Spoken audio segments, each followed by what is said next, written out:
Thái Hoàng Triều xin kính chào quý vị khán giả của đài VNTV San Diego.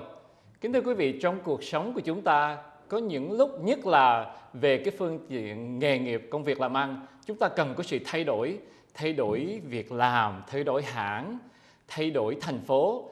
Và đó là cái đề tài mà chúng ta sẽ thảo luận hôm nay, là khi mà mình muốn có một sự thay đổi trong nghề nghiệp như vậy thì mình nên làm cái gì điều gì tốt, điều gì sai, mình cần người nào cố vấn mình hay không, và làm thế nào để mình có thể quyết định những cái đó. Và người khách của chúng tôi hôm nay là cô Nancy Hồ. Xin chào cô Nancy. Cảm ơn Jimmy. Chào quý vị. So Nancy, you are an electrical engineer, right? So you are a female engineer in a very, very dominant field that by men. Is that anything you can share with us about any struggle that you feel as a female engineer? About 10 years ago as an engineer, I don't think I was ever discouraged in any way to enter the engineering field. However, throughout my career, I have experienced instances where, it's a very male-dominated environment, and so the ability to move up can sometimes be challenging for women or for females. But I think the fact that I was motivated and enthusiastic about the work, and being able to hone in on my skills for problem solving, being able to help people with the products that I was able to deliver or design or develop. What was also important was mentorship. I was fortunate enough to have a mentor that was not only able to help me in my career or in terms of providing guidance on projects from a technical perspective, but that mentor was also able to broaden my perspective in terms of what else is out there, how to climb up the ladder within my career. I gained access to contacts. I was able to network. Wow, that's a lot. So I understand you used to work for Spacewar, right? So at the female engineer for Spacewar, which have a lot of Vietnamese engineers, working out there as well. A lot of people might say, hey, you're a girl, you're an engineer, you're working for the government. That's a very, very good, safe environment already. Why do you feel that there's a need for you to change job or even change company? So for me, I had gone from being an engineer for roughly 7 years, and then I was offered the opportunity to transition to program management.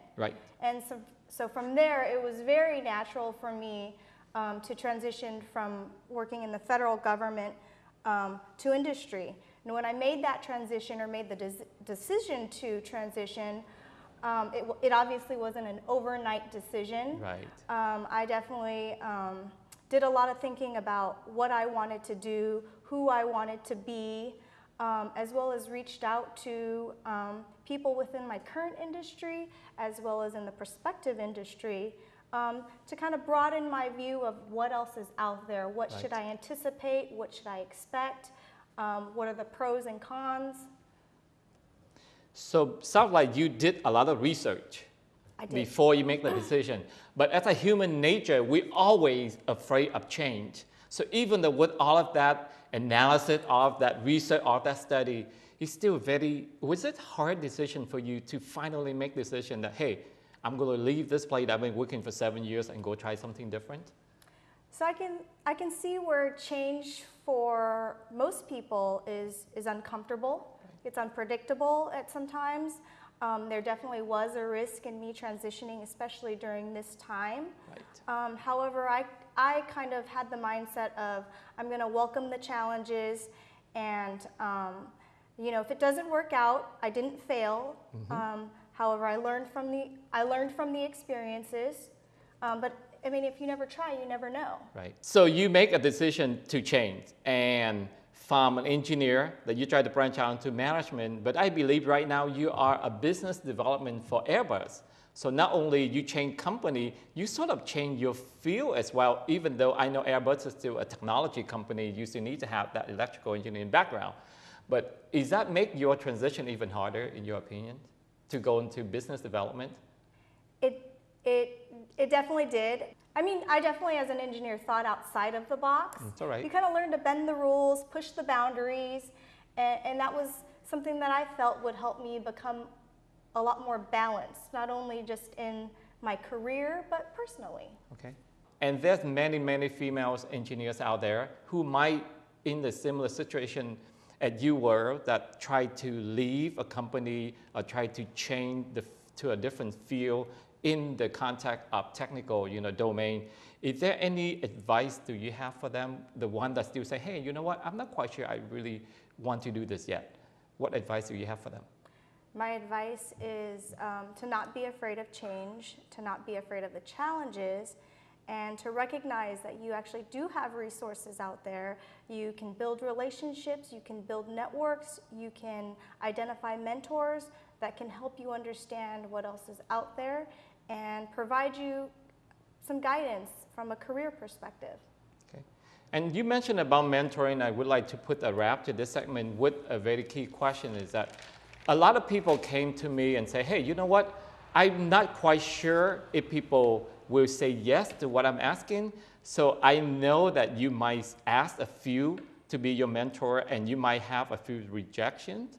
So how do you advise them to handle that situation, or that never happened to you? Everybody you ask, they say yes. Everybody I've asked has said yes. No, but you'd be surprised that people are actually very open and willing to help. So not only are they helping you, but I think they gain a sense of reward knowing that they've reached out and they've helped change your career or your life in a certain way. Okay, all right.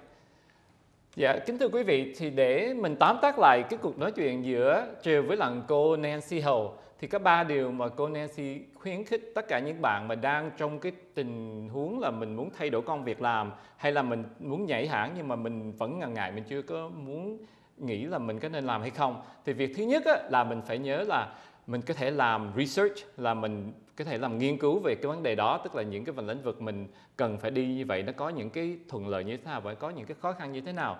Cái thứ hai nữa là cô Nancy nói 2-3 lần là mình phải đi tìm một người cố vấn, một người mentor. Tại vì tất cả những cái gì mà các bạn muốn làm chắc chắn đã có những người khác làm rồi. Thì nếu mình tìm được một người cố vấn, một người mentor cho mình thì chắc chắn nó sẽ dễ dàng cho mình hơn. Và cái điều cuối cùng mà cô Nancy nói là tất cả những việc mình làm như vậy là lúc nào nó cũng có một cái yếu tố risk factor mà mình chưa có biết được. Nhưng mà nếu mà các bạn không làm thì các bạn sẽ không bao giờ hiểu được cái vấn đề đó. Thì cô khuyến khích là mình cứ nhảy ra làm đi, và nếu mà mình thất bại hay là mình không thành công, nhưng mà cái đó cũng phải là cái sự thất bại. Tại vì thứ nhất mình cũng đã học hỏi được những cái vấn đề gì trong cái việc không thành công đó. Thì với cái phần tóm tắt như vậy, Triều rất là xin cảm ơn chị lắng nghe của quý vị và xin hẹn gặp lại quý vị trong kỳ tới.